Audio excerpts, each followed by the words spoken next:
கழுகு போல சுமப்பவரே ஆராதனை.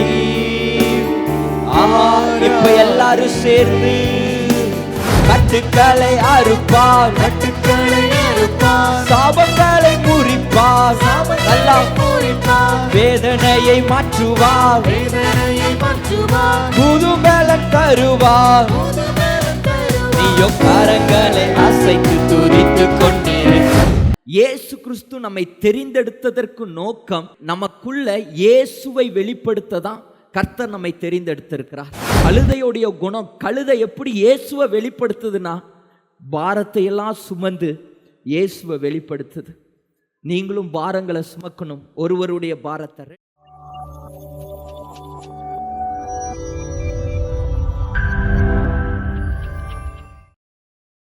இப்ப 2 கரங்களையும் உயர்த்தி அந்த ராஜாதி ராஜாவுக்கு, தாவீதின் குமாரனுக்கு, தேவ புத்திரனுக்கு ஓசன்னான்னு சொல்லுங்க. ஓசன்னா, உன்னதமானவருக்கு ஓசன்னா, மகிமை நிறைந்தவருக்கு ஓசன்னா, கனம் பொருந்தியவருக்கு ஓசன்னா, தாவீதின் குமாரனுக்கு ஓசன்னா, சேனைகளின் கர்த்தருக்கு ஓசன்னா, ஓ சகலத்தையும் படைத்தவருக்கு ஓசன்னா, வானத்தையும் பூமியும் படைத்தவருக்கு ஓசன்னா, ஓ மிருக ஜீவன்கள் ஊரும் பிராணிகளை படைத்தவருக்கு ஓசன்னா, ஓசன்னா, வாழ்வு தந்த வள்ளலுக்கு ஓசன்னா, எனக்காக அடிக்கப்பட்டவருக்கு ஓசன்னா, என்னுடைய பாவத்தை எல்லாம் சுமந்து தீர்த்தவருக்கு ஓசன்னா, ஓசன்னா, ஓசன்னா. இப்படியே கரங்களை அசைத்து கொஞ்ச நேரம் ஸ்தோத்திரம் பண்ணுங்க. லாபா ரகா துடாபா கபா லகாதா டாபலபோ. இது ராஜாதி ராஜாவுக்கு செலுத்துற ஒரு கணம், இது தேவாதி தேவனுக்கு செலுத்துற ஒரு கணம். உள்ளத்தின் ஆழத்திலிருந்து அவருக்கு கனத்தை செலுத்துங்க பார்க்கலாம். என் தேவனே, என் ரட்சகரே, என் மீட்பரே, சாரோனின் ரோஜாவே, 10,000களில் சிறந்தவரே, அழகுள்ளவரே, மாணிக்கமே, ஓ பத்மராகமே, புஷ்பராகமே, we worship you Father. ஆண்டவரே, உம்மை ஆராதிக்கிறோம், உம்மை ஆராதிக்கிறோம், உம்மை ஆராதிக்கிறோம், உம்மை ஆராதிக்கிறோம் அப்பா. ஹalleluya. அப்படியே கரங்களை உயர்த்தி ஓசன்னா உன்னத தேவனே, ஓசன்னா ஓசன்னா ஓசன்னா. எல்லாரும் சேர்ந்து ஓசன்னா உன்னத தேவனே, ஓசன்னா ஓசன்னா ஓசன்னா. கண்மணி போல் காப்பவரே ஆராதனை. கரங்களை அசைத்து ஓ கழுகு போல சுமப்பவரே ஆராதனை, ஆராதனை. கண்மணி போல், கண்மணி போல் காப்பவரே ஆராதனை, ஆராதனை. கழுகு போல சுமப்பவரே ஆராதனை. இப்ப எல்லாரும் சேர்ந்து ஓசன்னா. அப்படியே 2 கரங்களை அசைத்து உன்னத தேவனே, நல்ல சத்தமா ஓசன்னா ஓசன்னா ஓசன்னா ஓசன்னா ஓசன்னா. உன்னத தேவனே, உள்ளத்தின் ஆழத்தில் ஓசன்னா ஓசன்னா ஓசன்னா. சிலுவையினால் மீட்கவரே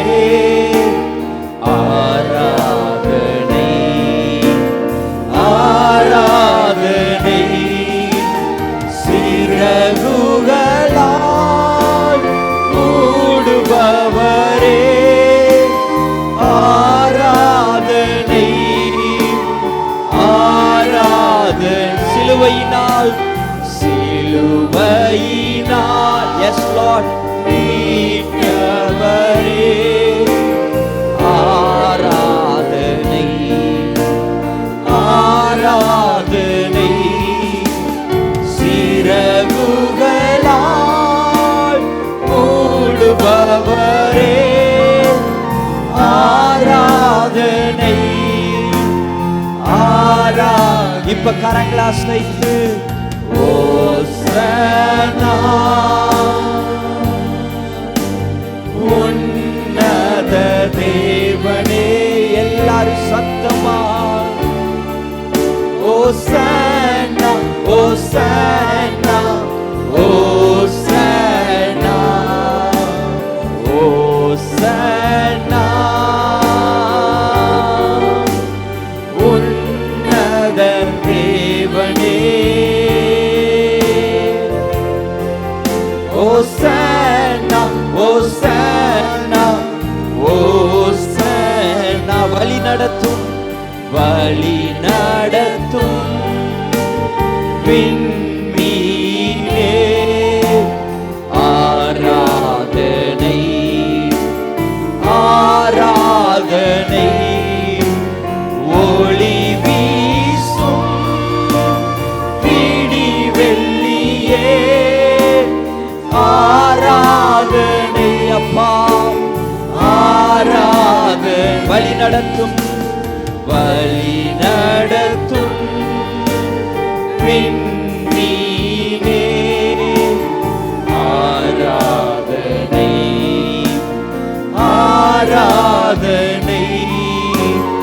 ஒளி வீசும் பிடி வெள்ளியே, ஆராதனை அப்பா. இப்ப எல்லா கரங்களை அசைத்து ஓசனா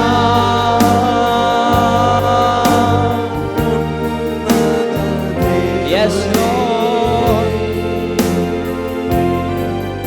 ஓசனா ஓசனா ஓசனா. சேர்ந்து ஓசனா ஓசனா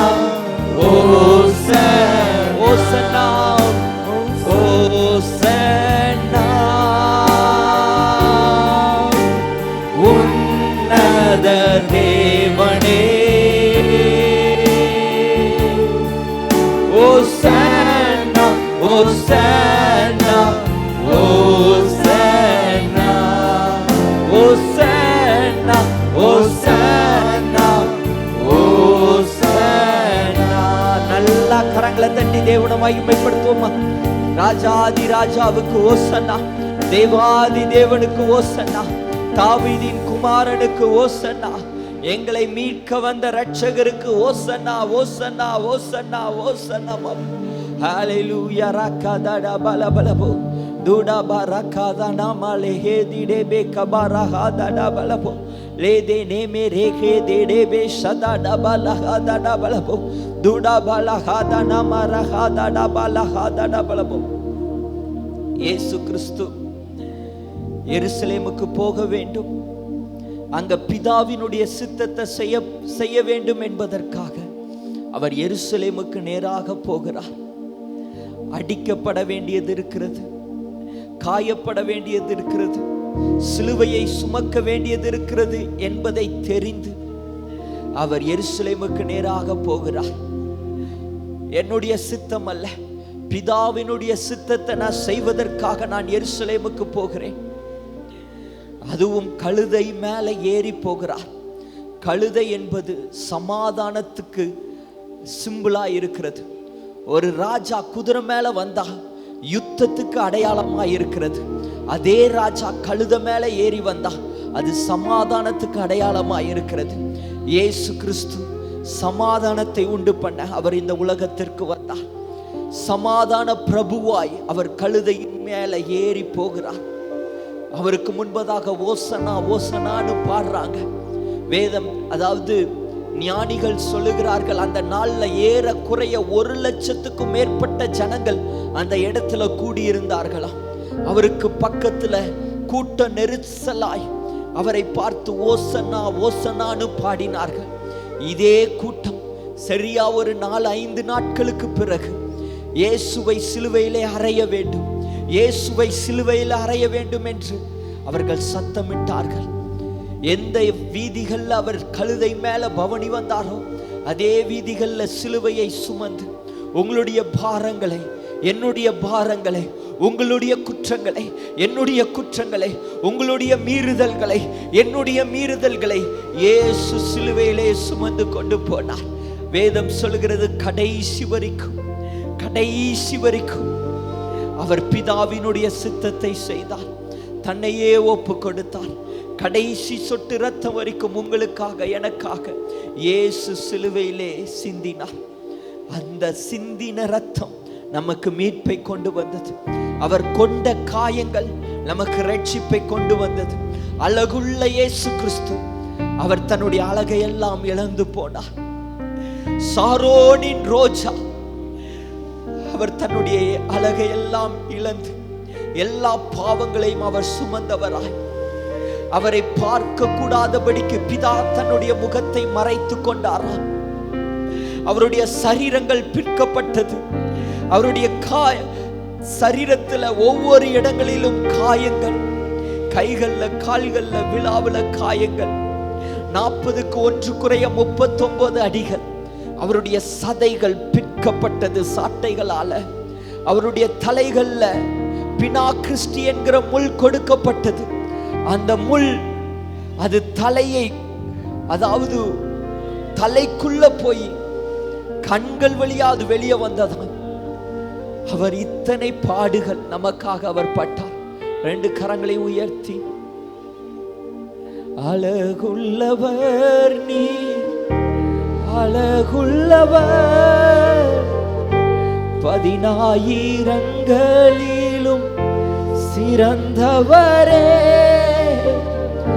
அழகுள்ளவர் நீர், அழகுள்ளவர், 10,000ங்களிலும் சிறந்தவரே. சிலுவையில் அறைவதற்கு முன்பதாக ஜனங்கள் ஓசனான்னு பாடினாங்க. ஆனா அவர் சிலுவையில காயப்பட்டு நிற்கும் போது ஒருத்தரும் அவருக்கு முன்பதாக பாடல.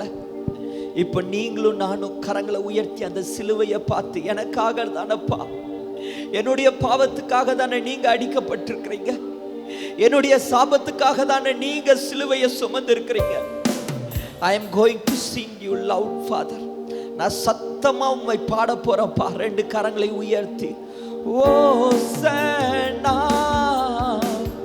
உன்னத தேவனே, ஓசன்னா தாவீதின் மைந்தனே, ஓசன்னா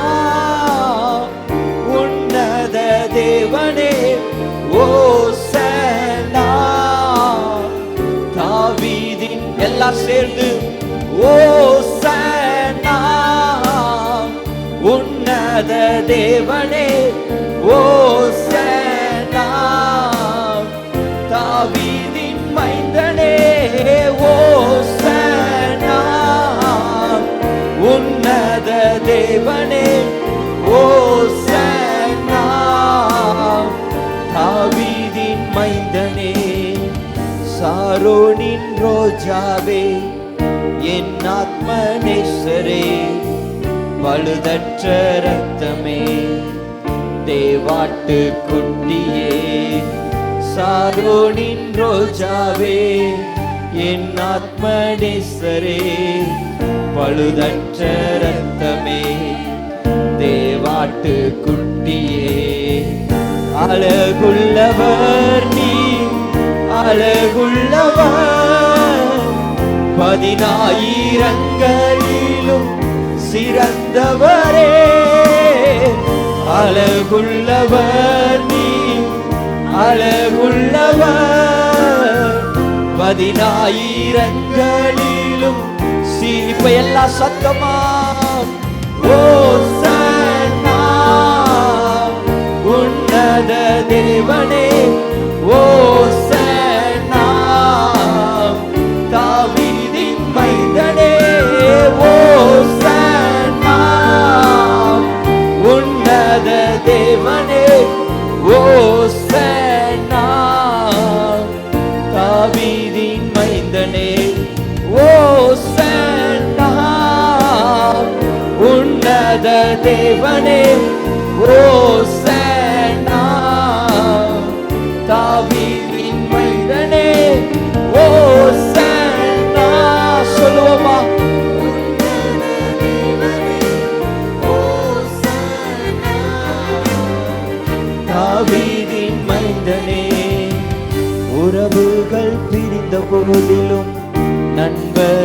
வெறுத்த நாளிலும் துணையாக வந்த அன்பினை மறந்திடனே.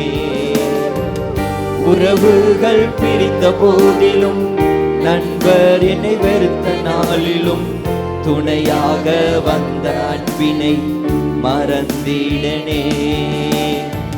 துணையாளரே என் துணையாளரே, துன்பத்தில் தாங்கும் என் மனவாளரே. துணையாளரே என் துணையாளரே, துன்பத்தில் தாங்கும் என் மனவாளரே. ஓசன்னா உன்னத தேவனே, ஓசன்னா தாவீதின்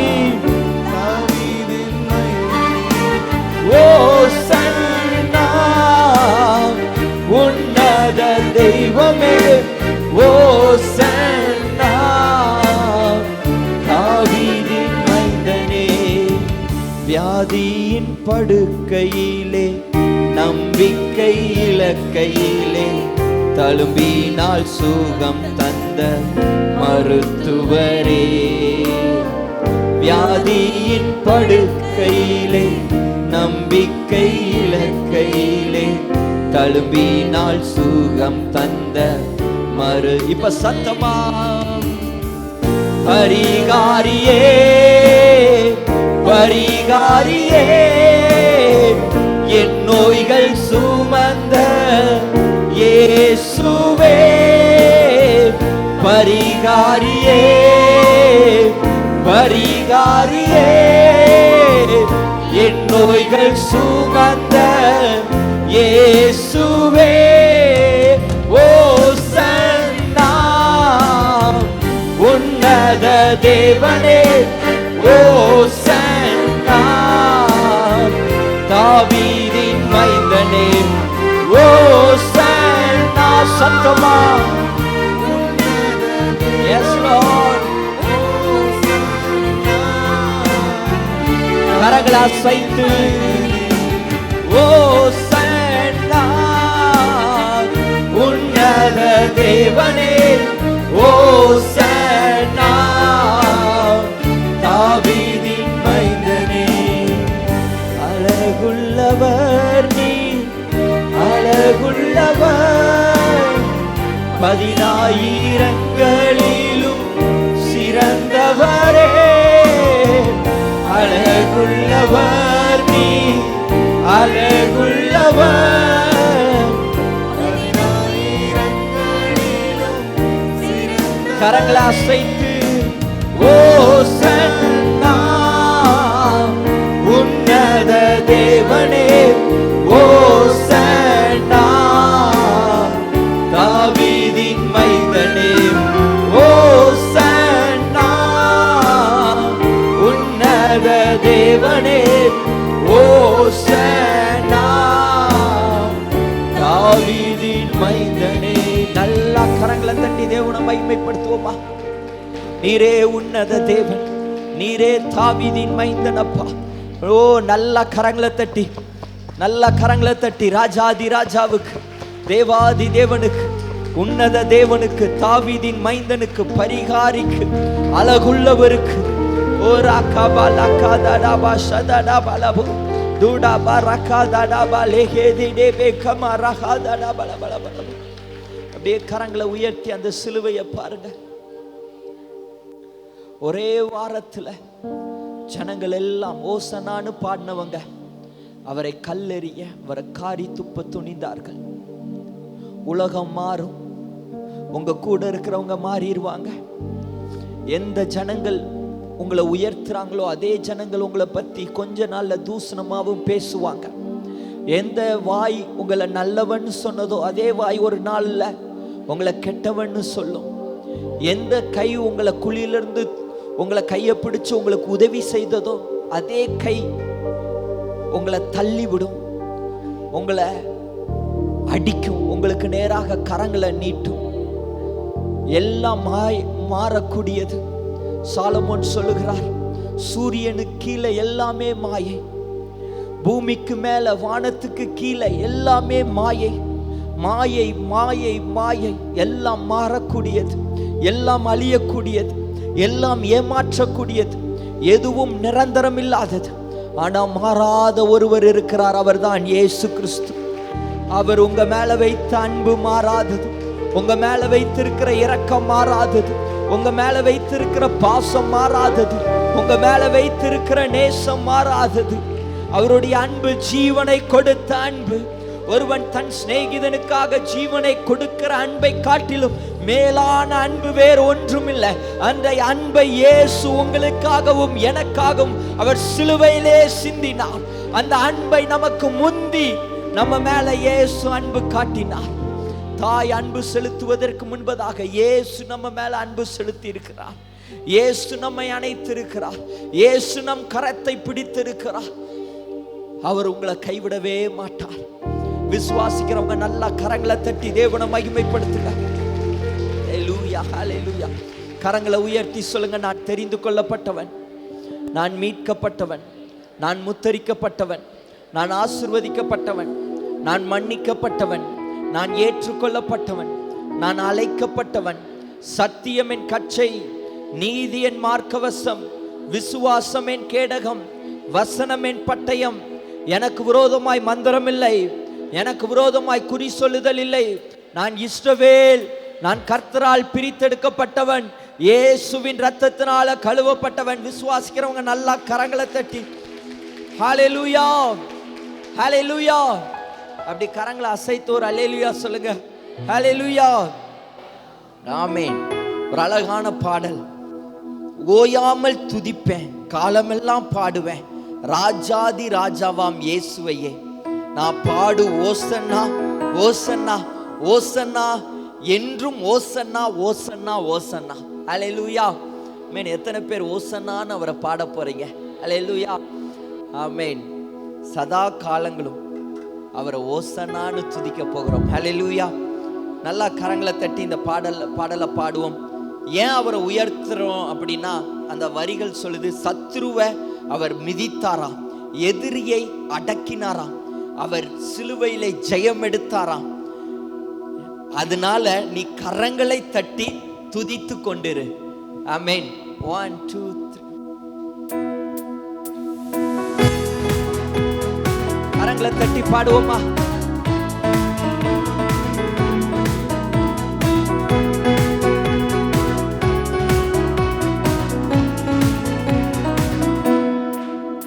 எங்கும் ஓயாமல் துதிப்போம், காலமெல்லாம் பாடுவோம், ராஜாதி ராஜாவாம் இயேசுவையே. என்றும் ஓயாமல் துதிப்போம், காலமெல்லாம் பாடுவோம், ராஜாதி ராஜாவாம் இயேசுவையே. பாடு ஓசன்னா.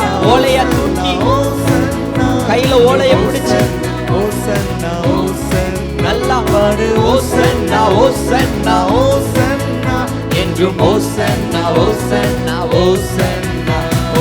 ஓயாமல் துதிப்போம், காலமெல்லாம் பாடுவோம், ராஜாதி ராஜாவாம் இயேசுவையே. என்றும் ஓயாமல் துதிப்போம், காலமெல்லாம் பாடுவோம், ராஜாதி ராஜாவாம் இயேசுவையே. ஓகே, இப்போ சத்துருவை மீதிப்பார் அப்படின்னு நான் சொல்லுவேன். நீங்க என்ன பண்ணணும், அதே வார்த்தையை பாடிட்டு ஆக்ஷனோட சத்துருவை மீதிப்பார். ஒரு லெஃப்ட் லைட் போடணும். ஓகேவா? ஒரு கால் தூக்கி, ஒரு கால் தூக்கி இப்படி இறக்குங்க. ஓகே, 1 2. அப்புறம் எதிரி அடங்குவான். அதுக்கு என்ன ஆக்ஷன்? எதிரி அடங்குவான். இப்படி நெஞ்சில இருந்து கை வச்சு எதிரி அடங்குவான். ஓகேவா? ஒரு கத்தியை எடுத்து எதிரியோடைய தலையை வெட்டுனா எப்படி வெட்டுவீங்களா அந்த மாதிரி வெட்ட போறோம். ஓகேவா? எதிரி அடங்குவான், இயேசுவே ஜெயிப்பார், ராஜரீகம் பண்ணு, கிரீடத்தை வச்சு. Okay, super. Simple action. 1 2 3 4. சத்துருவை மீதிப்பார், எதிரி அடங்குவான், இயேசுவே ஜெயிப்பார், ராஜரீகம் பண்ணுவார். சொல்லுங்க, சத்துருவை மீதிப்பார், எதிரி அடங்குவான், அடங்குவான். இயேசுவே ஜெயிப்பார், இயேசுவே ஜெயிப்பார். ராஜரீகம் பண்ணுவார். இப்ப நல்லா கையத்தை, நீயோ கரங்களை தட்டியே துதித்து கொண்டிரு, நீயோ கரங்களை தட்டியே துதித்து கொண்டிரு, என்றும் ஓயாமல் துதிப்போம், காலமெல்லாம் பாடுவோம், ராஜாதி ராஜா. கொஞ்சம் ஓலை அசைச்சு, என்றும் ஓயாமல் துதிப்போம், காலமெல்லாம் பாடுவோம், ராஜாதி ராஜா. சத்தமா பாடு, ஓசன்னா ஓசன்னா ஓசன்னா, என்றும் ஓசன்னா ஓசன்னா ஓசன்னா, பாடு ஓசன்னா ஓசன்னா ஓசன்னா, என்றும் ஓசன்னா ஓசன்னா. நல்லா கைத்தட்டி, கட்டுக்களை அறுப்பார், கட்டுக்களை அறுப்பார். சாபங்களை முறிப்பார், சாபங்களை முறிப்பார். வேதனையை மாற்றுவார், வேதனையை மாற்றுவார். புது பலன் தருவார், புது பலன் தருவார். கட்டுக்களை அறுப்பார், கட்டுக்களை அறுப்பார். சாபங்களை முறிப்பார், நல்லா முறிப்பார். வேதனையை மாற்றுவார், வேதனையை மாற்றுவார். புது பலன் தருவார். புது பலன் தருவார். நீயோ கரங்களை அசைத்து துதித்து கொண்டிரு, நீயோ கரங்களை அசைத்து துதித்து, நீயோ கரங்களை அசைத்து துதித்து கொண்டிரு, நீயோ கரங்களை அசைத்து துதித்து கொண்டிரு, என்றும் ஓயாமல் துதிப்போம், காலமெல்லாம் பாடுவோம், ராஜாதி ராஜாவாம் இயேசுவையே, என்றும் ஓயாமல் துதிப்போம், காலமெல்லாம் பாடுவோம், ராஜாதி. கரங்களை அசைத்து பாடு, ஓசன்னா ஓசன்னா ஓசன்னா, என்றும் ஓசன்னா ஓசன்னா ஓசன்னா, பாடு ஓசன்னா ஓசன்னா ஓசன்னா, என்றும் ஓசன்னா ஓசன்னா ஓசன்னா. விண்ணப்பத்தை கேட்பார், விண்ணப்பத்தை நல்லா கேட்பார். கிருபையை பொழிவார், கிருபையை பொழிவார். வாக்குத்தத்தம் செய்தவர், வாக்குத்தத்தம் செய்தவர். நிறைவேற்றி முடிப்பார். சொல்லுங்க, நிறைவேற்றி முடிப்பார். விண்ணப்பத்தை கேட்பார், விண்ணப்பத்தை ஓ கேட்பார். கிருபையை பொழிவார், கிருபையை பொழிவார். வாக்குத்தத்தம் செய்தவர், வாக்குத்தத்தம் செய்தவர். நிறைவேற்றி முடிப்பார். இப்போ கரங்களை உயர்த்தி, நீயோ கரங்களை உயர்த்தி துதித்து கொண்டிரு, நீயோ கரங்களை உயர்த்தி துதித்து கொண்டிரு, நீயோ கரங்களை உயர்த்தி துதித்து கொண்டிரு, நீயோ கரங்களை உயர்த்தி துதி, என்றும் என்றும் ஓயாமல் துதிப்போம், காலமெல்லாம் பாடுவோம், ராஜாதி ராஜாவாம் இயேசுவையே, என்றும் ஓயாமல் துதிப்போம், காலமெல்லாம் பாடுவோம், ராஜாதி. இப்ப எல்லாரும் சேர்ந்து அசைத்து, என்றும் ஓசன்னா ஓசன்னா ஓசன்னா, என்றும் ஓசன்னா ஓசன்னா ஓசன்னா, பாடு ஓசன்னா ஓசன்னா ஓசன்னா, என்றும் கடைசியா எல்லாரும் சேர்ந்து பாடு, ஓசன்னா ஓசன்னா ஓசன்னா, என்றும் ஓசன்னா ஓசன்னா ஓசன்னா. நல்லா கரங்களை தட்டி தேவனை மகிமைப்படுத்துவோமா?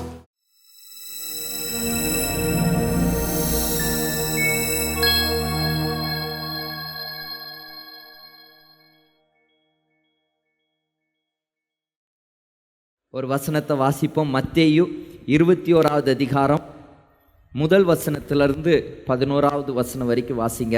அவர்கள் எருசலேமுக்கு சமீபமாய் சேர்ந்து ஒலிவ மலைக்கு அருகான பெத்பகேக்கு வந்தபோது இயேசுவானவர் சீஷரில் 2 பேரை நோக்கி, உங்களுக்கு எதிரே இருக்கிற கிராமத்துக்கு போங்கள்.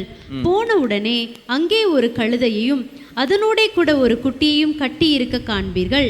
அவைகளை அவிழ்த்து என்னிடத்தில் கொண்டு வாருங்கள். ஒருவன் உங்களுக்கு ஏதாகிலும் சொன்னால் இவைகள் ஆண்டவருக்கு வேண்டும் என்று சொல்லுங்கள். உடனே அவைகளை அனுப்பிவிடுவான் என்று சொல்லி அவர்களை அனுப்பினார்.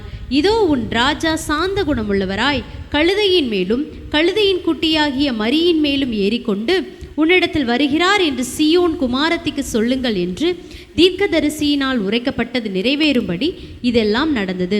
சீஷர்கள் போய் இயேசு தங்களுக்கு கட்டளையிட்டபடியே செய்து கழுதையையும் குட்டியையும் கொண்டு வந்து அவைகள் மேல் தங்கள் வஸ்திரங்களை போட்டு அவரை ஏற்றினார்கள். திரளான ஜனங்கள் தங்கள் வஸ்திரங்களை வழியிலே விரித்தார்கள். வேறு சிலர் மரக்கிளைகளை தரித்து வழியிலே பரப்பினார்கள். முன் நடப்பாரும் பின் நடப்பாரும் ஆகிய திரளான ஜனங்கள் தாவீதின் குமாரனுக்கு ஓசன்னா, கர்த்தரின் நாமத்தினாலே வருகிறவர் ஸ்தோத்தரிக்கப்பட்டவர், உன்னதத்திலே ஓசன்னா என்று சொல்லி ஆர்ப்பரித்தார்கள். அவர்கள் எருசலேமுக்குள் பிரவேசிக்கையில் நகரத்தார் யாவரும் ஆச்சரியப்பட்டு, இவர் யார் என்று விசாரிக்கிறார்கள். அதற்கு ஜனங்கள், இவர் கலிலேயாவில் உள்ள நாசரேத்திலிருந்து வந்த தீர்க்கதரிசியாகிய இயேசு என்றார்கள். இந்த அதிகாரம் நமக்கு எல்லாருக்கும் நல்லா தெரிஞ்ச ஒரு அதிகாரம், தெரிஞ்ச ஒரு வசனம். பார்த்தீங்கன்னா, இயேசு கிறிஸ்து எருசலேமுக்கு வருகிறார். பிதாவினுடைய சித்தத்தை செய்வதற்காக எருசலேமுக்கு நேராக வருகிறார். நடுவில் கூட பேதுரு சொல்கிறாரு, ஆண்டவரே உமக்கு இது சம்பவிக்கக்கூடாது, நீர் எருசலேமுக்கு போகக்கூடாது, நீர் சிலுவையில் அடிக்கப்படக்கூடாது. அப்போது ஆண்டவர் பேதுருவை கடிந்து கொள்கிறார். பிதாவினுடைய சித்தத்தை செய்வதற்காக அவர் எருசலேமுக்கு நேராக வருகிறார். இயேசுவுக்கு நல்லா தெரியும், நான் எருசலேமுக்கு போனால் அடிப்பாங்க, சிலுவையில் அறைவாங்க, காரி துப்புவாங்க, சிலுவை சுமக்க வேண்டியது இருக்குது, எல்லாம் தெரிந்து தேவனுடைய சித்தத்தை செய்வதற்காக எருசலேமுக்கு வருகிறார். வர்றதுக்கு முன்பதாக சீசர்களை பார்த்து சொல்லுகிறார், நீங்கள் எதிரே இருக்கிற ஒரு கிராமத்துக்கு போய் அங்கே போங்க, அங்கே ஒரு கழுதை கட்டி இருக்கும், அந்த கழுதையை அவுத்துட்டு என்கிட்ட கொண்டு வாங்க. அதே போல் சீசர்கள் போய் அந்த கழுதையை அவுத்துட்டு ஆண்டவர்கிட்ட கொண்டு வராங்க. இயேசு கிறிஸ்து அந்த கழுதை மேலே ஏறுறார். ஏறி அவர் பவனி போகிறார்.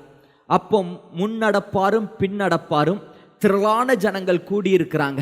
வேத பண்டிதர் சொல்கிறாங்க, அப்போ கூடியிருந்த ஜனங்கள் கிட்டத்தட்ட 1,00,000க்கும் மேற்பட்ட ஜனங்கள் கூடியிருந்தாங்களாம். அந்த காலத்தில், இயேசு கிறிஸ்து இருந்த காலத்தில் 1,00,000 ஜனங்கள் கூடியிருந்தாங்கன்னா அது பெரிய விஷயம். அதனால தான் பரிசேயர்கள் சொல்கிறாங்க, உலகமே அவர் பின்னாடி போகுதே, உலகமே இயேசுவுக்கு பின்னாடி நிற்கிது அப்படிங்கிறாங்க. அப்போது திரளான ஜனங்கள், பயங்கர ஒரு கூட்டம்.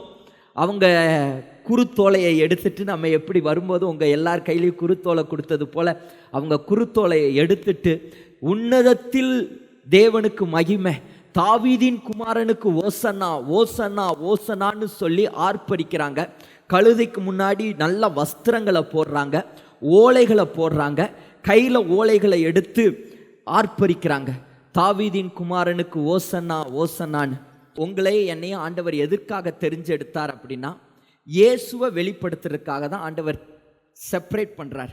நம்மளை தெரிந்து கொண்டதற்கு நோக்கம், நம்மளை ரட்சித்ததற்கு நோக்கம், நம்மளை அழைத்ததற்கு நோக்கம், குழியில் இருந்த நம்ம, பாவ உலகத்தில் இருந்த நம்மளை இயேசு தெரிந்தெடுத்ததற்கு நோக்கம் என்னன்னா, பணம் சம்பாதிக்கிறதுக்காக அல்ல, இல்லை பெரிய வீடு கட்டுறதுக்காக அல்ல, இல்லை இந்த ஊருக்கே நீதான்ப்பா பிரசிடெண்ட்டாக இரு, எம்எல்ஏவா இரு, உனக்கு பெரிய பதவியை நான் கொடுக்குறேன் அப்படின்னு பதவியை கொடுக்கறதுக்காக அல்ல.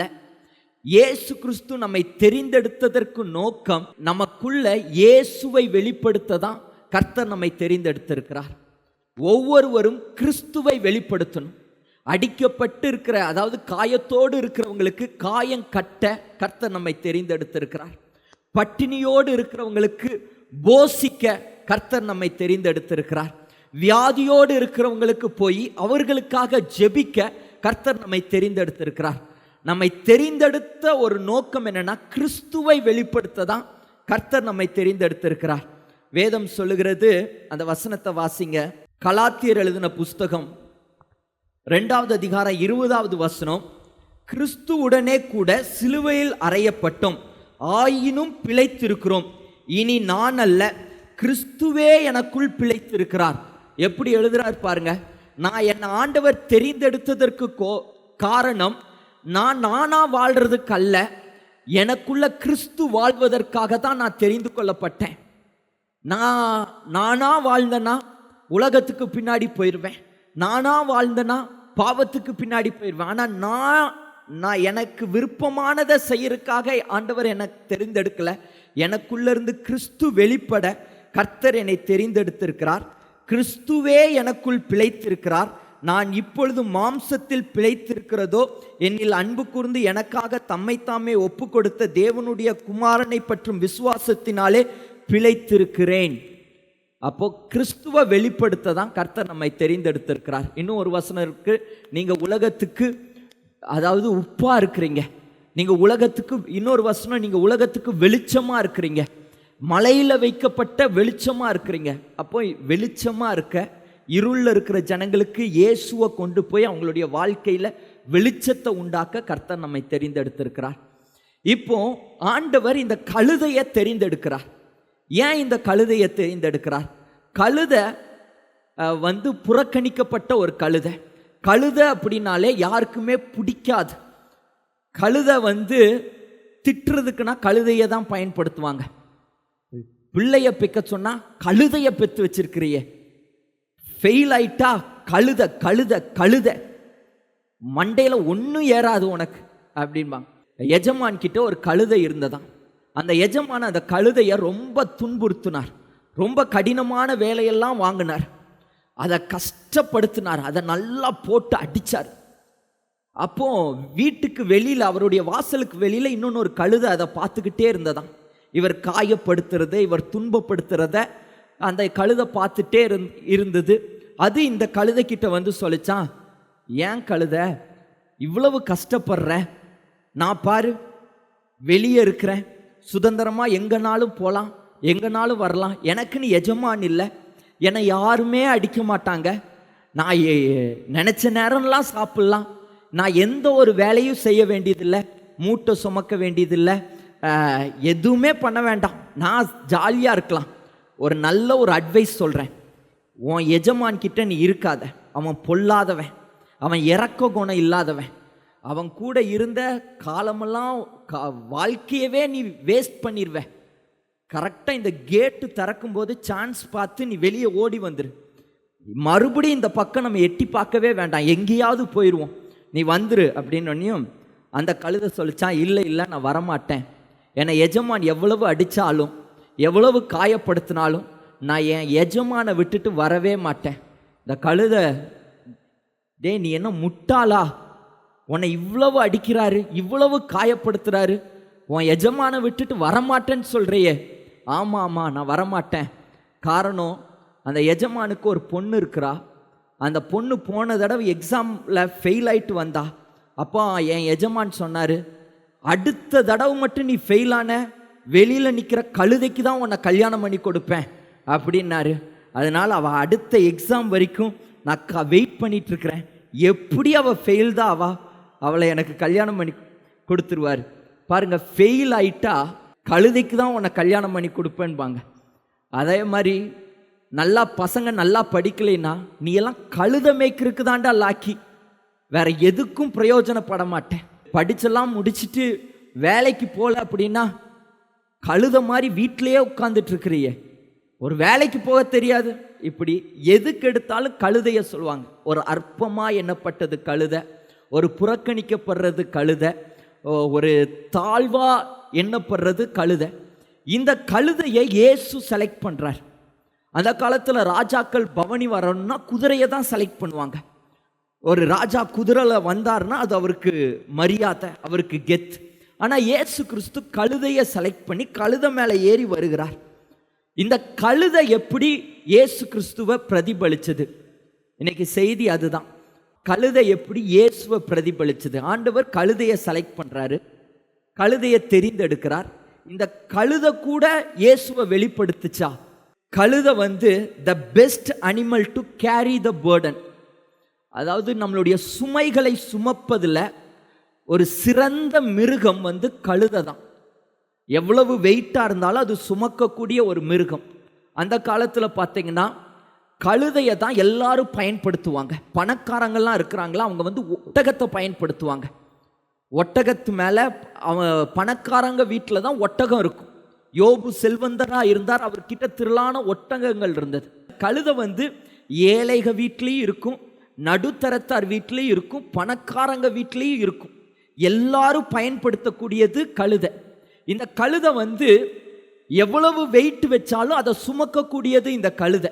இந்த கழுதை எவ்வளவு தூரம் நடக்க சொன்னாலும் நடக்கக்கூடியது இந்த கழுதை. இந்த கழுதை எவ்வளவு பெரிய வெயில் அடித்தாலும் அந்த வெயிலில் நடக்க வச்சாலும் அது அந்த வெயிலையும் நடக்கும்.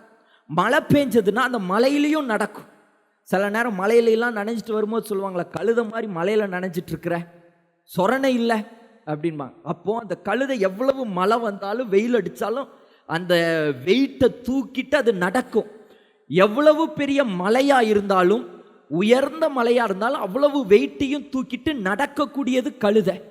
அந்த சுமையை சுமந்துட்டு நடக்கக்கூடியது கழுதை. ஆபிரகாம் ஆண்டவர் ஈசாக்கை பலி செலுத்த சொல்றார். மோரியா மலைக்கும் பையனை கூட்டிட்டு வாயா, அங்கே எனக்கு பலி செலுத்து.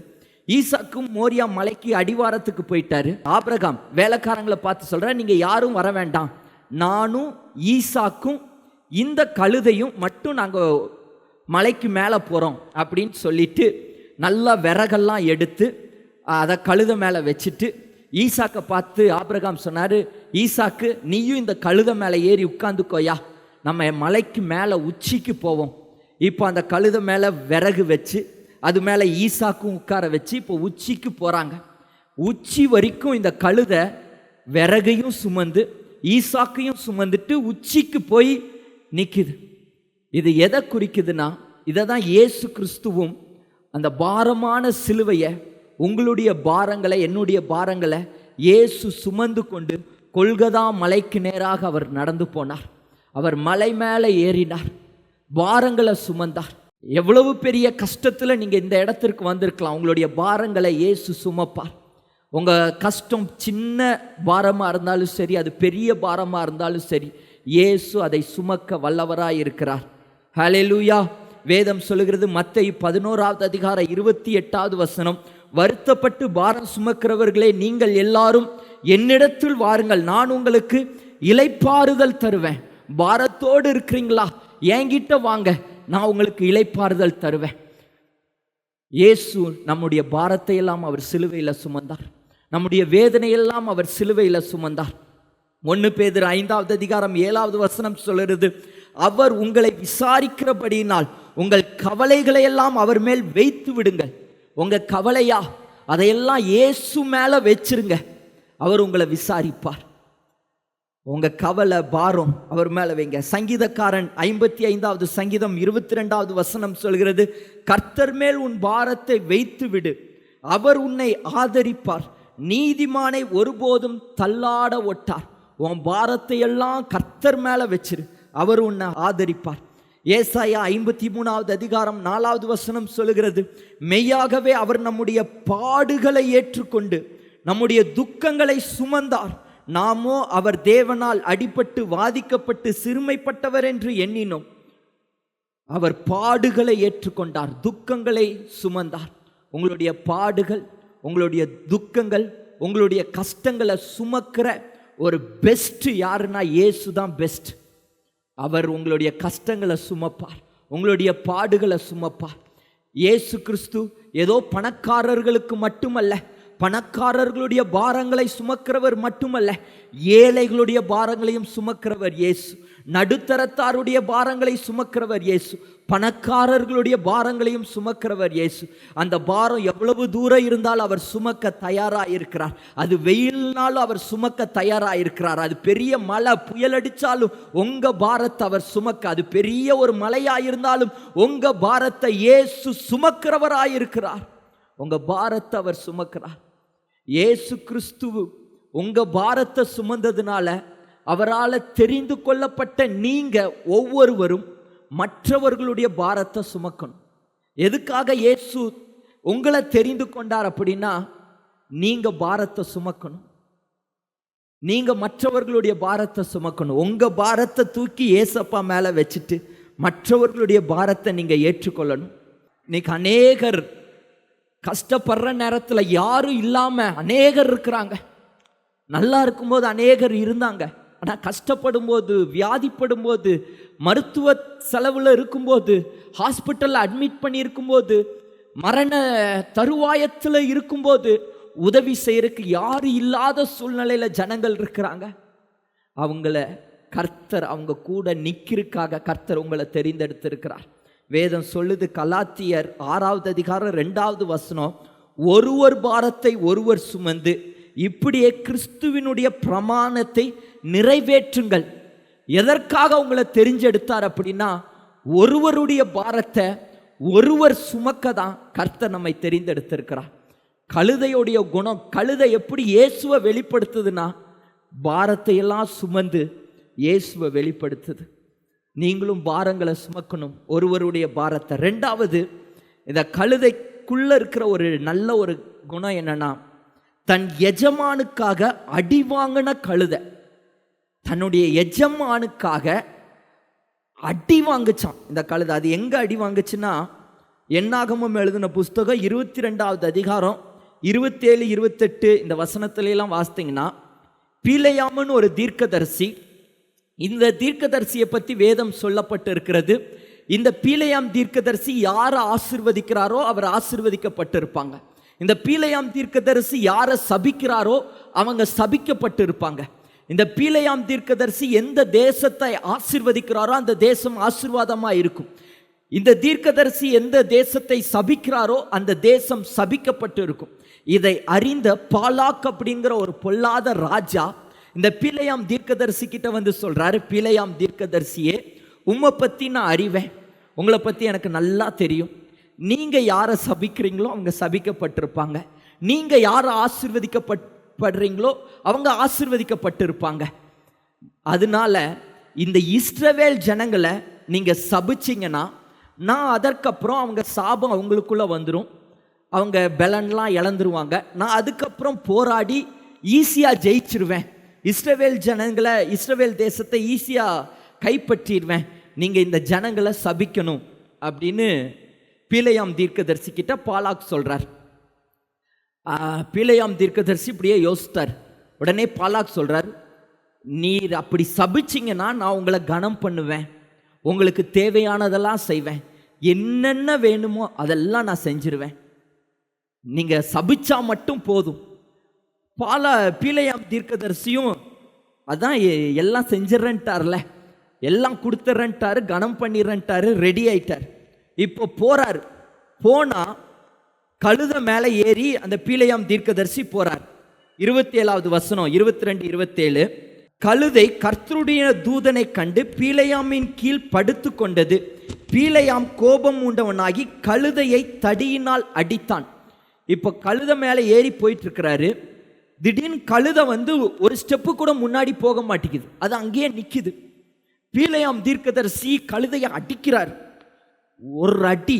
அப்பெல்லாம் அந்த குச்சி வந்து பயங்கர இதாக இருக்கும், அடித்தா அப்படியே தோலில் தழும்பு விழுந்துடும். அடிக்கிறாரு, அந்த கழுதை அடி வாங்கிட்டு அப்படியே நிற்கிது. மறுபடியும் ஒரு அடி அடிக்கிறாரு, அது முன்னாடி போகவே இல்லை, அடி வாங்கிட்டு இருக்கு.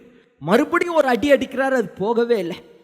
அது படுத்து கீழே அடி வலி தாங்க முடியாம தீர்க்கதரிசியுடைய காலு கீழே படுத்துருச்சான். படுத்ததும் கொஞ்ச நேரத்தில் ஆண்டவர் கழுதையுடைய வாயை திறக்கிறார். அப்ப கழுதை சொல்லிச்சான், யோ பீலேயாம் தீர்க்கதரிசியே, நீர் ஊழியத்தை ஆரம்பிச்சது முதல் இப்போ வரைக்கும் என் மேலே தானே ஏறி இருக்கிறீர். நீங்க போங்கிற இடத்துக்கெல்லாம் நான் போயிருக்கிறேன்ல, நீங்க வான்கிற இடத்துக்கெல்லாம் நான் வந்திருக்கிறேன்ல, இந்த இடத்துல திரும்புன்னு சொன்னா நான் திரும்பி இருக்கிறேன், இங்க போனா நான் போயிருக்கிறேன். என்னைக்காவது நான் உண்மை தடுத்து இருக்கிறேன்னா, நீர் போக வேண்டிய இடத்துக்கு போகாம இருந்திருக்கிறேன்னா, இப்போ நான் தடையா இருக்கிறதற்கு காரணம், இப்போ நான் போகாம இருக்கிறதுக்கு காரணம், எனக்கு முன்னாடி ஒரு தூதன் உருவின பட்டயத்தோடு இருக்கிறார், அவர் உன் கண்ணுக்கு தெரியலையா? இதை கேட்டதும் பீலேயாமுடைய கண்கள் திறக்கப்படுது. பார்த்தா அங்க உருவின பட்டயத்தோடு ஒரு தூதன் நிற்கிறார். இந்த தூதனை பார்த்ததுக்கு பிறகு அந்த தூதன் சொல்றாரு, இந்த கழுதை மட்டும் ஒரு ஸ்டெப்பு முன்னாடி எடுத்து வச்சிருந்தேன்னா என் பட்டயத்தை வச்சு உன் தலையை துண்டா வெட்டியிருப்பான். அந்த வசனத்தை வாசிங்க. கர்த்தருடைய தூதனானவர் அவனை நோக்கி, நீ உன் கழுதையை இதனோட 3 தரம் அடித்ததென்ன? உன் வழி எனக்கு மாறுபாடா இருக்கிறதுனால் நான் உனக்கு எதிரியாக புறப்பட்டு வந்தேன். கழுதை என்னை கண்டு இந்த 3 தரம் எனக்கு விலகிற்று. எனக்கு விலகாமல் இருந்ததானால், இந்த கழுதை மட்டும் விலகாம இருந்திருந்ததுன்னா இப்பொழுது நான் உன்னை கொன்று போட்டு, இப்ப நான் உன்னை கொன்னு போட்டு கழுதையை உயிரோட வைப்பேன். பாருங்க, நான் உன்னை கொன்னு போட்டு கழுதையை உயிரோட வச்சிருப்பேன். அப்போ பீலேயாம் தீர்க்கதரிசிக்காக அவன் மேல பட்டயம் பற்றக்கூடாதுங்கிறதுக்காக இந்த கழுதை அப்படியே நின்னுச்சான். அத்தனை அடியையும் இந்த கழுதை வாங்கச்சான். இந்த பீலேயாம் தீர்க்கதரிசி அடிச்ச அடிகளையெல்லாம் இந்த கழுதை வாங்கச்சான். இது எதை குறிக்குதுன்னா, இயேசு கிறிஸ்துவை குறிக்குது. இயேசு கிறிஸ்துவும் நம்ம மேல பட்டயம் விழுகாம இருக்கிறதுக்காக, நம்ம மேல காயம் படாமல் இருக்கிறதுக்காக, பிசாசு நம்மை வஞ்சிக்க கூடாதுக்காக இயேசு கிறிஸ்து சரீரத்தில் அடி வாங்கினார். இந்த கழுதை எப்படி குச்ச வச்சு அடிக்கப்பட்டதோ, இயேசு கிறிஸ்துவும் 40க்கு 1 குறைய 39 அடிகள் உங்களுக்காக எனக்காக அவர் சிலுவையிலே அடிக்கப்பட்டார். அவர் காயப்பட்டார். காரணம் என்ன தெரியுமா? நம்ம மேலே அடி விழுந்துடக்கூடாதுங்கிறதுக்காக இயேசு அடிக்கப்பட்டார். இந்த இடத்துல இஸ்ரவேல் ஜனங்கள் சபிக்கிறதுக்காக போறாரு, ஆனால் சபிக்கக்கூடாதுங்கிறதுக்காக கழுதை நின்று அடி வாங்குச்சு. இதை தான் நம்ம மேலே சாபம் வராமல் இருப்பதற்காக இயேசு கிறிஸ்து சிலுவையில் அடிக்கப்பட்டார். 1 பேதுரு 2வது அதிகாரம் 24வது வசனம் சொல்கிறது, நாம் பாவத்துக்கு செத்து நீதிக்கு பிழைத்திருக்கும்படிக்கு அவர் தாமே தமது சரீரத்திலே நம்முடைய பாவங்களை சிலுவையின் மேல் சுமந்தார், அவருடைய தழும்புகளால் குணமானோம். நம்முடைய பாவத்தை சிலுவையின் மேல சுமந்திருக்கிறார். அடுத்த வசனம் சொல்லுது, கலாத்தியர் 3வது அதிகாரம் 13வது வசனம், மரத்திலே தூக்கப்பட்டவை எவனும் சபிக்கப்பட்டவன் என்று எழுதியிருக்கிறபடி கிறிஸ்து நமக்காக சாபமாகி நியாயப்பிரமாணத்தின் சாபத்திற்கு நம்மை நீங்களாக்கி மீட்டு கொண்டார். சாபம் சபிக்கிறதுக்காக பீலையாம் போறார், இஸ்ரவேல் ஜனங்களை சபிக்கிறதுக்காக. ஆனா ஒரு கழுத சபிக்க கூடாதபடிக்கு அது அடி வாங்கி அந்த சாபத்தை தடுத்து நிறுத்தினது. இதேதான் இயேசு கிறிஸ்து சிலுவையிலே செய்தார். உங்க மேல வர வேண்டிய சாபத்தை அவர் சிலுவையிலே அடி வாங்கி காயப்பட்டு அந்த சாபத்தை தடுத்து நிறுத்தி இருக்கிறார். அந்த சாபத்தை இயேசு தடுத்து நிறுத்தி இருக்கிறார். அதுக்கப்புறம் வசனம் சொல்லுது, இஸ்ரவேலுக்கு விரோதமாக மந்திரமும் இல்லை, யாக்கோபுக்கு விரோதமாக குறி சொல்லுதலும் இல்லை. இன்னைக்கு சில சாப கட்டுல நீங்க வந்திருக்கிறீங்களா? இதுக்கெல்லாம் காரணம் அடுத்தடுத்து மரணம் வருது, இதுக்கு காரணம் சாபதான். உங்க வீட்டில் சாபம் இருக்கு அப்படின்னு சொல்லியிருக்கிறாங்களா? உங்க வீட்டில் அடுத்தடுத்து டிப்ரெஷன்ல போறாங்க. அப்பா பைத்தியமா இருந்தார், இப்போ நீங்க பிள்ளை பைத்தியமா இருக்கு, அடுத்தது பேரன் பைத்தியமா இருக்கிறான், இது சாபம். இன்னைக்கு அந்த சாபத்துக்காக இயேசு அடிக்கப்பட்டிருக்கிறார். உங்க சாபத்துக்காக, உங்க குடும்பத்துக்கு வர வேண்டிய சாபத்துக்காக இன்னைக்கு இயேசு கிட்ட உங்க இருதயத்தை கொடுங்க, அந்த சாபமெல்லாம் நீங்கிரும். இயேசு அதற்காக காயப்பட்டு இருக்கிறார். ஒரு திருடன் இருந்தானா, அந்த திருடன் அந்த ஊர் மக்கள் எல்லாம் கையும் களவுமா பிடிச்சிட்டாங்க. அந்த ஊர் மக்கள் அந்த திருடனை கையும் களவுமா பிடிச்சு ஊர் பிரசிடென்ட்டுக்கு முன்னாடி வந்து நிற்கிறாங்க. அந்த பிரசிடென்ட் சொல்றாரு, இவன் திருடினதுனால இவனுக்கு சாட்டையால ஒரு 50 அடி கொடுங்க, இவனுக்கு சாட்டை அடி ஒரு 50 அடி கொடுங்க. அந்த ஒரு அடி, அந்த அவங்க வச்சிருக்கிற சாட்டையில ஒரு அடி அடிச்சா உயிரே போயிடும், அவ்வளவு வலி, பயங்கர வலியா இருக்கும். அந்த பிரசிடென்ட் சொல்றாரு, இவனுக்கு 50 சவுக்கடி கொடுங்க. உடனே அவனை 2 கையையும் பிடிச்சிட்டாங்க, கட்டிட்டாங்க, 2 காலையும் கட்டிட்டாங்க. இப்ப சவுக்கை எடுத்து, அந்த ஊர்ல சவுக்கை எடுத்து அடிக்கிறதுக்குனே ஒருத்தர் இருக்கிறார், நல்ல ஹைட் அண்ட் வெயிட்டா ஒருத்தர் வந்து அந்த சவுக்கை எடுத்தார். எடுத்து ஒரு அடி அடிச்சார் அந்த திருட மேல. அடிச்சதுமே அவன் உடம்புல வலிப்பட்டு சதா அப்படியே பிஞ்சு வந்தது.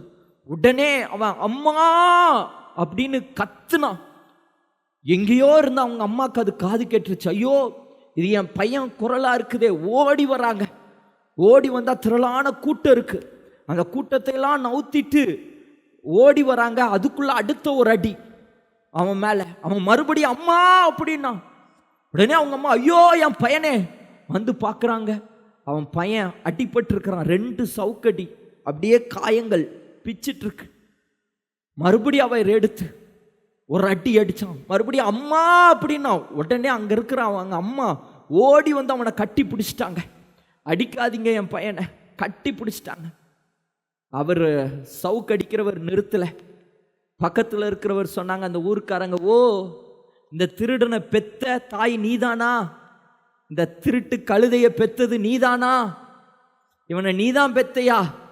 அந்த கடிக்கிறவனை பார்த்து சொன்னாங்க, இன்னும் ஒரு அடி அடி, அது அந்த தாய் மேலே விழுகும், உடனே அவள் விட்டுட்டு ஓடிடுவா. அவளை நவுற சொன்னா நகுற மாட்டா, தள்ளி போனா தள்ளி போக மாட்டா, நீ எடுத்து ஒரு அடி அடி அப்படின்னார். உடனே இந்த சவுக்கு அடிக்கிறவர் எடுத்து ஒரு அடி அடிச்சாங்க.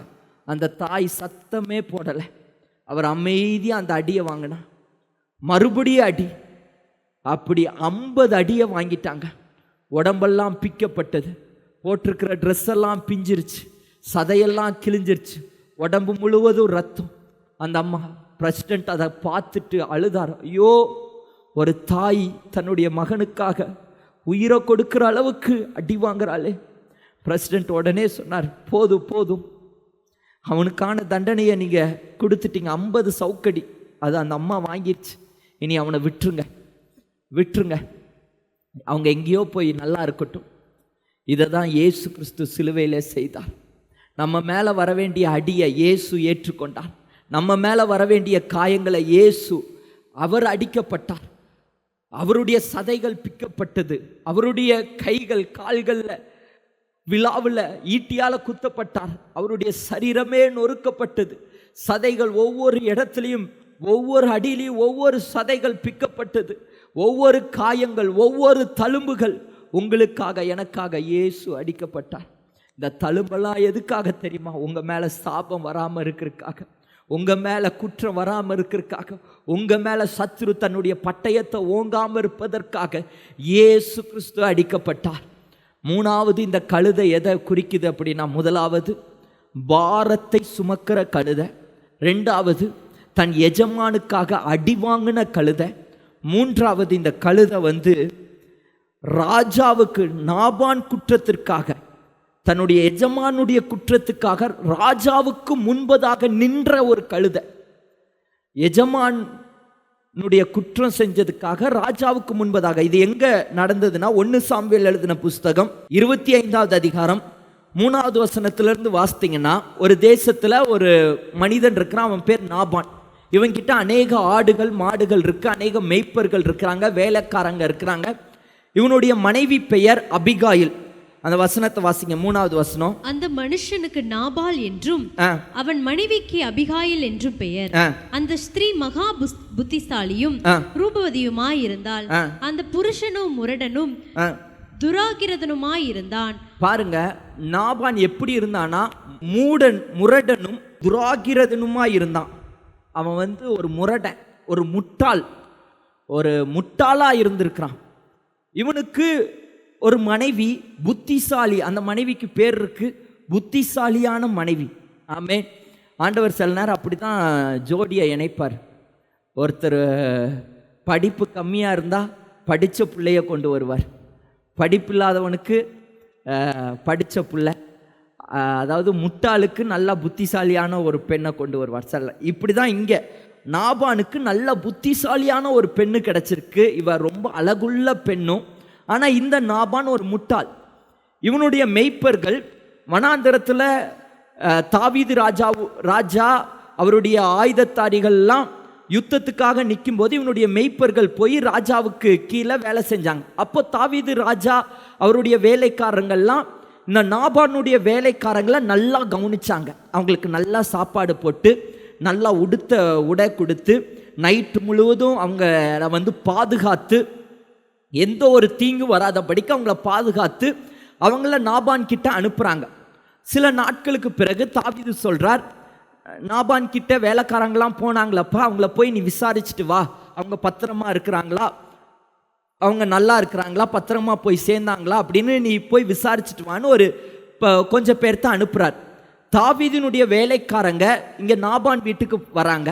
நாபான் வீட்டுக்கு வந்துட்டா நாபான் கிட்ட எப்படி இருக்கிறீங்க, உங்கள் வேலைக்காரங்களா எப்படி இருக்கிறாங்க அப்படின்னு கேட்டால் நாபான் சொல்கிறார், இருக்கிறோம் நல்லா இருக்கிறோம் அப்படின்ட்டு ஒரு நல்ல முறையில் வரவேற்கலை.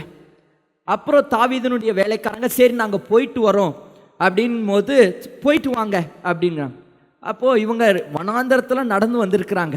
இப்போது சரி எங்களுக்கு ஏதாவது குடிக்க தண்ணியோ ஏதாவது இருந்தால் கொடுங்க அப்படின்னு தாவீதினுடைய வேலைக்காரங்க கேட்டிருக்காங்க. உடனே நாபான் சொல்லியிருக்க, அதெல்லாம் என்கிட்ட இல்லை, நீங்கள் போங்க போயிட்டு வாங்க அப்படின்ட்டான். இதை வேலைக்காரங்க திரும்ப வந்துட்டாங்க. தாவீது கிட்ட சொல்கிறாங்க, இப்படி நாபான் கிட்ட போனோம், எங்களுக்கு குடிக்கிறதுக்கு கூட தண்ணி கொடுக்கல, சாப்பாடு கொடுக்கல, விசாரிச்சா எங்களை காயப்படுத்தி அனுப்பிட்டாரு, எங்களை சரியாக கவனிக்கலை.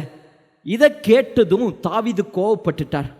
என்னடா, அவன் வேலைக்காரங்க இவ்வளோ நாள் நம்மக்கிட்ட இருந்தாங்க, நம்ம எவ்வளவு சாப்பாடு கொடுத்து உடுத்த உடை கொடுத்து அவங்கள பராமரித்து அழகாக அவங்கள நான் நடத்தினோம், என் வேலைக்காரங்க போகும்போது அவன் கண்டுக்கல, மதிக்கலை, என்னை பற்றி தூஷணமாகவும் பேசியிருக்கிறானே அப்படின்னு பட்டயத்தை எடுத்து அவனை கொல்றதுக்காக தாவீது 400 பேர்த்த கூப்பிட்றார்.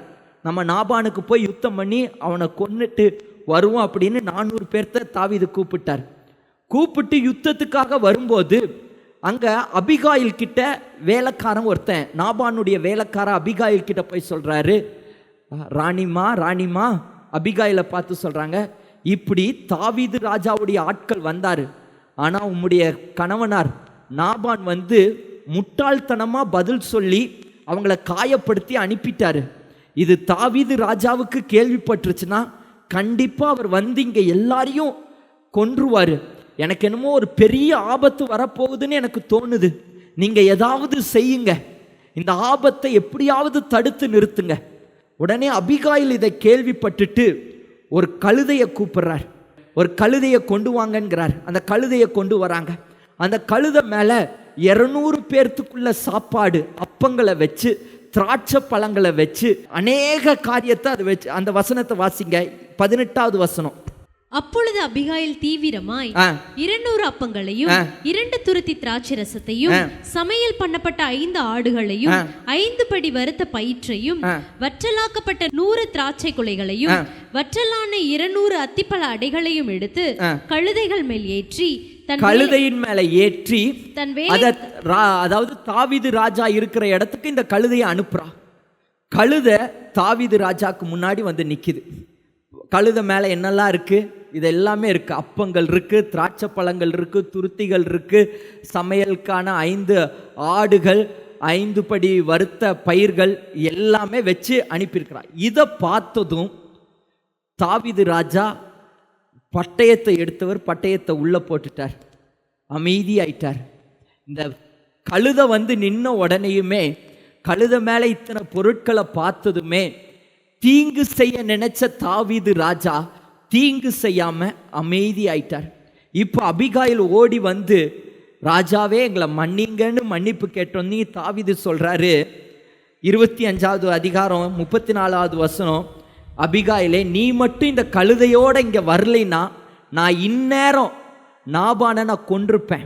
உன் வேலைக்காரங்க எல்லாரையும் நான் கொன்று எல்லாத்தையும் எடுத்துட்டு வந்திருப்பேன். நல்ல வேலை நீ தீவிரமாய் முன்னாடியே இந்த கழுதையை எனக்கு முன்னாடி நீ அனுப்புன, அதனால நீ தப்பிச்சிட்ட. அந்த வசனம் 34. நீ தீவிரமாய் என்னை சந்திக்க வராமல் இருந்திருந்தால் பொழுது விடியும் மட்டும் நாபானுக்கு ஒரு நாயும் உயிரோடே வைக்கப்படுவதில்லை. உன் வீட்டில் ஒரு நாய் கூட உயிரோட இருந்திருக்காது. உனக்கு பொல்லாப்பு செய்ய எனக்கு இடம் கொடாது இருக்கிற இஸ்ரவேலின் தேவனாகிய கர்த்தரின் ஜீவனை கொண்டு மெய்யாகவே சொல்லுகிறேன், உனக்கு பொல்லாப்பு செய்யாம கர்த்தர் பாதுகாத்துட்டார். இது என்ன குறிக்குதுன்னா, இந்த கழுதை தன்னுடைய எஜமானுக்காக எல்லாத்தையும் சுமந்து கொண்டு ராஜாவுக்கு முன்பதாக போய் நிற்குது. இந்த கழுதையை பார்த்ததும் தாவீதினுடைய கோபமெல்லாம் அமர்ந்துருச்சு. தாவீதினுடைய அந்த வைராக்கியமெல்லாம் இறங்கிருச்சு. சேதம் பண்ணாம, நாபானை கொல்லாம தாவீதினுடைய பட்டயத்தை திரும்ப உரையிலேயே வச்சிட்டார். இது எதை குறிக்குதுன்னா, இயேசு கிறிஸ்து இதை தான் நமக்காக செய்திருக்கிறார். நம்ம மேலே வருவதற்கு பாவங்கள் சாபங்களை எல்லாம் இயேசு சுமந்திருக்கிறார். ஒரு பாஸ்டர் ஒரு கனவு கண்டாரா. அந்த கனவுல பிதாவுக்கு பக்கத்துல இடது பக்கத்துல ஒரு பொல்லாத பிசாசு நிக்கிறத இந்த பாஸ்டர் பார்த்தாராம். இந்த பிசாசு என்ன பண்ணுச்சான், இந்த பாஸ்டருடைய பேரை சொல்லி, இந்த பாஸ்டருக்கு ஏன் வரங்களை கொடுத்த, இந்த பாஸ்டருக்கு ஏன் வரங்களை கொடுத்தீங்க, இந்த பாஸ்டரை ஏன் பயன்படுத்துறீங்க, இவன் எவ்வளோ பெரிய பாவம் செஞ்சான் தெரியுமா, இவன் இந்த பாவம் பண்ணியிருக்கிறான், இவன் இந்த பாவம் பண்ணியிருக்கிறான், இவன் இந்த பாவம் பண்ணியிருக்கிறான், இந்த தப்பு பண்ணியிருக்கிறான்னு தவறுகளை எல்லாம் சுட்டி காட்டிச்சான் இந்த பிசாசு. அப்போ பிதா வந்து அப்படியே திரும்பி வலதுபுறமா பார்த்தாராம். அங்க இயேசு கிறிஸ்து அடிக்கப்பட்டவராய், தன்னுடைய கைகளில் ரத்தம் சிந்தினவராய், விழாவில் குத்தப்பட்டவராய், கால்களில் ஆணி பாய்ந்தவரா அப்படி பிதாவுக்கு முன்னாடி நின்று சொன்னாராம், அந்த பாஸ்டர் செய்த அந்த பாவத்துக்காக, அந்த குற்றத்துக்காக, அந்த பாவத்துக்காக நான் அடிக்கப்பட்டிருக்கிறேன். நான் அடிக்கப்பட்டிருக்கிறேன். இயேசு பிதாவுக்கு முன்பதாக தன்னுடைய கரங்களை நீட்டினாராம். இதை தான் இயேசு நமக்காக அவர் செய்திருக்கிறார், உங்களுடைய பாவத்துக்காக. பிசாசு சொல்லலாம், பிலிப்பு என்னென்ன தப்பு பண்ணியிருக்கிறான் தெரியுமா, அவன் அந்த தப்பு பண்ணியிருக்கிறான், அவன் அந்த தப்பு பண்ணியிருப்பான், பிலிப்பு இந்த தப்பு பண்ணியிருக்கிறான். ஆனால் இயேசு சொல்வார், பிலிப்பு பண்ணின அத்தனை தப்புக்காக நான் அடிக்கப்பட்டிருக்கிறேன். அவர் பிதாவுக்கு முன்பதாக நமக்காக பரிந்து பேசுகிறவராய் முன்பதாக நிற்கிறார். நம்ம மேலே நம்ம செஞ்ச பாவத்துக்கு நமக்கு வர வேண்டிய தண்டனை மரணம்தான். நமக்கு வர வேண்டிய தண்டனை பெரிய ஒரு தண்டனை தான். நமக்கு சாபத்தில் தான் இருக்கணும், இருளில் தான் இருக்கணும். ஆனால் அதை வரவிடாம பிதாவுக்கு முன்பதாக இயேசு போய் நின்னார். எப்படி ஒரு ராஜாவுக்கு முன்பதாக இந்த கழுதை போய் நின்னதும் நாபானுடைய உயிர் பாதுகாக்கப்பட்டதோ, அதே போல பிதாவுக்கு முன்பதாக இயேசு கிறிஸ்து போய் நின்றதுனால உங்களுடைய உயிரும் என்னுடைய உயிரும் காப்பாற்றப்பட்டது. நமக்காக அவர் ஜீவனையே கொடுத்திருக்கிறார். ரோமர் எழுதின புஸ்தகம் 8வது அதிகாரம் 34வது வசனம் சொல்லுகிறது, ஆக்கினைக்குள்ளாக தீர்க்கிறவன் யார்? கிறிஸ்துவே மரித்தவர், அவரே எழுந்திருக்கிறவர், அவரே தேவனுடைய வலது பர்சத்திலும் இருக்கிறவர், நமக்காக வேண்டுதல் செய்கிறவர் அவரே. அவர் தேவனுடைய வலது பர்சத்தில் நின்று நமக்காக அவர் வேண்டுதல் செய்கிறாராம். ஹல்லேலூயா. இயேசு நமக்காக அவர் பரிந்து பேசுகிறவராய் இருக்கிறார். அவரை போல ஒரு சிறந்த வக்கீல் யாருமே இல்லை. அநேக வக்கீல் கேஸெல்லாம் தோத்து போயிடும். ஆனால் இயேசு நமக்காக வழக்காடுகிறவர். அவருடைய கேஸ் தோக்கவே தோக்காது. நமக்கு ஜெயத்தை தரதான் அவர் அடிக்கப்பட்டு இருக்கிறார். விசுவாசிக்கிறவங்க எல்லாம் எந்திரிச்சு நில்லுங்க பார்க்கலாம். இந்த கழுதை 3 காரியத்தை இயேசுவை பிரதிபலித்தது. முதலாவது, பாரங்களை சுமந்து இயேசுவை பிரதிபலித்தது. 2வது, தன்னுடைய எஜமானுக்காக அடிகளை வாங்கி இயேசுவை பிரதிபலித்தது. 3வது, தன்னுடைய எஜமானுடைய குற்றத்திற்காக ராஜாவுக்கு முன்பதாக நின்று இயேசுவை பிரதிபலித்தது. இதனால தான் இயேசு கிறிஸ்து பவனி வரும்போது கழுதையை செலக்ட் பண்றார். காரணம், இந்த கழுதை என்ன பிரதிபலிக்கும், இந்த கழுதை என்ன வெளிப்படுத்தும், இந்த கழுதை பாரங்களை சுமக்கும், இந்த கழுதை மற்றவர்களுக்காக எல்லா சுமைகளையும் சுமக்கும். இதற்காக தான் கர்த்தர் உங்களை தெரிந்தெடுத்திருக்கிறார். உங்களை அவர் செலக்ட் பண்ணியிருக்கிறார். ஏதோ உங்களுக்காக வாழாம செலக்ட் பண்ணதற்கு நோக்கம், என் மகன் அவன் மற்றவர்களுக்காக வாழுவான், அவன் என்ன வெளிப்படுத்துவான், அவனுக்குள்ள பெருமை இருக்காது.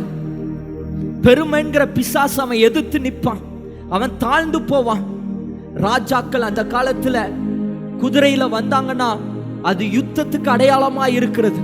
ஒரு ராஜா குதிரையில வந்தா போதும், யுத்தம் வந்துருச்சு, யுத்தம் ரெடி ஆயிடுச்சு அப்படின்பாங்க. அதே ராஜா கழுதையில வந்தார்னா ஏதோ பேச வந்திருக்கிறார், சமாதானம் பேச வந்திருக்கிறார். இதுதான் கழுதை சமாதானத்துக்கு அடையாளமா இருக்கிறது. இயேசு கிறிஸ்து சமாதான பிரபுவா இருக்கிறார். அவர் கழுதையை செலக்ட் பண்ணார். காரணம், நீங்க யுத்தம் பண்றவர்கள் அல்ல, நீங்க சமாதானம் பண்ணுகிற கூட்டம். உங்க குடும்பத்துல நீங்க யுத்தம் பண்ணுகிற கூட்டம் அல்ல, நீங்க சமாதானம் பண்ணுகிற கூட்டம். உங்க நண்பர்கள் மத்தியில நீங்க யுத்தம் பண்ணுகிற கூட்டம் அல்ல, நீங்க சமாதானம் பண்ணுகிற கூட்டம். இதற்காக தான் கர்த்தர் உங்களை செலக்ட் பண்ணியிருக்கிறார். என் மகன் என்ன வெளிப்படுத்துவா, அவ அநேகருடைய பாரங்களை சுமப்பா, அவ தன்னைத்தானே தாழ்த்துவா, அவ இயேசுவை வெளிப்படுத்துவா, மற்றவர்களுக்காக அவ நிற்பா, அழுகிறவர்களோடு கூட அவ சேர்ந்து அழுவா, ஜெபிக்கிறவர்களோடு கூட அவ சேர்ந்து ஜெபிப்பா. அவ எனக்காக அவளுடைய முழங்கால் முடக்கப்படும். அழிவின் சத்தத்தை கேட்டு அவ பாரப்படுவா, தேசம் அழிந்து கொண்டு இருக்கிறத கேட்டு அவ மனதுருகுவா, பொல்லாப்பின் சத்தத்தை கேட்டு யுத்தங்களின் செய்திகளை கேட்டு என் மக திறப்பிலே நிற்பா, அழிந்து போகிற ஆத்துமாக்களுக்காக அவர் ஜெபிப்பா. இதற்காக கர்த்தர் உங்களை செலக்ட் பண்ணியிருக்கிறார். பாரங்களை சுமக்கிறவர்களாய் உங்களை கர்த்தர் செலக்ட் பண்ணியிருக்கிறார். 2 கரங்களை உயர்த்தி, அப்பா நான் ஒரு கழுதையை போல உண்மை வெளிப்படுத்துகிறவனாய் என்னை நீர் மாற்றுங்கப்பா, உண்மையுள்ளவனாய் மாற்றுங்கப்பா, உமக்கு கீழ்ப்படுகிறவனாய் மாற்றுங்க. விசுவாசிக்கிறவங்க நல்லா கரங்களை தட்டுங்க பார்க்கலாம். எனக்காக தான் இயேசு அடிக்கப்பட்டு இருக்கிறார், எனக்காக தான் இயேசு ரத்தம் சிந்தி இருக்கிறார், என்னுடைய பாவங்கள் என்னுடைய சாபங்களை இயேசு சிலுவையிலே சுமந்திருக்கிறார்னு சொல்றவங்க நல்லா கரங்களை தட்டி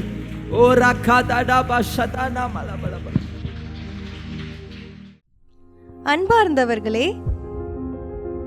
ஒவ்வொரு ஞாயிற்றுக்கிழமையும் ஏராளமான ஜனங்கள் நமது ஆலயத்திற்கு வந்து விடுதலை, சுகம், ஆசிர்வாதம் மற்றும் சமாதானம் பெற்று செல்கின்றனர். நமது சபையின் ஆராதனை நேரங்கள்: ஒவ்வொரு ஞாயிற்றுக்கிழமை தோறும் முதலாம் ஆராதனை அதிகாலை 5 மணிக்கும், இரண்டாம் ஆராதனை காலை 7 மணிக்கும், மூன்றாம் ஆராதனை காலை 9 மணிக்கும், நான்காம் ஆராதனை மாலை 6:30 மணிக்கும் நடைபெறும். முதல் 3 ஆராதனைகளையும் நீங்கள் நேரடியாக சபையின் யூடியூப் வலைதளத்தில் உள்ள IPA கிணத்துக்கடவு சேனலில் உலகத்தின் அனைத்து பகுதிகளிலும் இருந்து பார்த்து பயனடையலாம். சிறுவர்களுக்கான ஓய்வு நாள் பள்ளி முதலாம் ஆராதனையில் காலை 6 மணிக்கும், இரண்டாம் ஆராதனையில் காலை 8 மணிக்கும், மூன்றாம் ஆராதனையில் காலை 10 மணிக்கும் நடைபெறும். வாலிபர் கூடுகை ஒவ்வொரு மாதமும் முதல் ஞாயிற்றுக்கிழமை அன்று காலை 9 மணிக்கு வாலிபர்களுக்கான விசேஷித்த கூடுகை நடைபெறும். எண்ணெய் பூசி சுகமளிக்கும் வாக்குத்தத்த ஆராதனை ஒவ்வொரு மாதத்தின் 1ஆம் தேதி அதிகாலை 5 மணிக்கும் காலை 10 மணிக்கும் நடைபெறும். கட்டுகளை அவிழ்க்கும் உபவாச ஜெபம் ஒவ்வொரு மாதமும் 3ஆம் வெள்ளிக்கிழமை காலை 10 மணிக்கு நடைபெறும். இதில் ஒவ்வொருவருக்காக தனிப்பட்ட முறையில் பிரார்த்தனை ஏறெடுக்கப்படும். விடுதலை உபவாச ஜெபம் ஒவ்வொரு மாதமும் கடைசி சனிக்கிழமை அன்று காலை 10 மணிக்கு நம் தேசத்திற்காக பாரத்தோடு ஜெபங்கள் ஏறெடுக்கப்படும். ஒவ்வொரு வியாழக்கிழமை தோறும் ஆண்களுக்கான ஜெப கூடுகை புதிய ஆலயத்திலும், பெண்களுக்கான ஜெப கூடுகை பழைய ஆலயத்திலும் மாலை 7 மணிக்கு நடைபெறும். ஒவ்வொரு புதன்கிழமை அன்றும் வாலிப சகோதரர்களுக்கான ஜெப கூடுகை மாலை 7 மணிக்கு நடைபெறும். ஒவ்வொரு ஞாயிற்றுக்கிழமை அன்று வாலிப சகோதரிகளுக்கான ஜெப கூடுகை மாலை 5 மணிக்கு ஜூம் மீட்டிங்கில் நடைபெறும். நமது சபையில் தினமும் காலை 10 மணி முதல் 2 மணி வரை சபைக்காகவும் தேசத்திற்காகவும் ஜெபங்கள் ஏறெடுக்கப்படும். இக்கூட்டங்களில் கலந்து கொண்டு தேவ ஆசிர்வாதம் பெற யாவரையும் அன்புடன் அழைக்கிறோம். எங்களது முகவரி: IPA ஜெப ஆலயம், சர்வம் தியேட்டர் பின்புறம், பொள்ளாச்சி மெயின் ரோட், கிணத்துக்கடவு, 642109. ஜெப உதவிக்கு 9443435618 9488873284.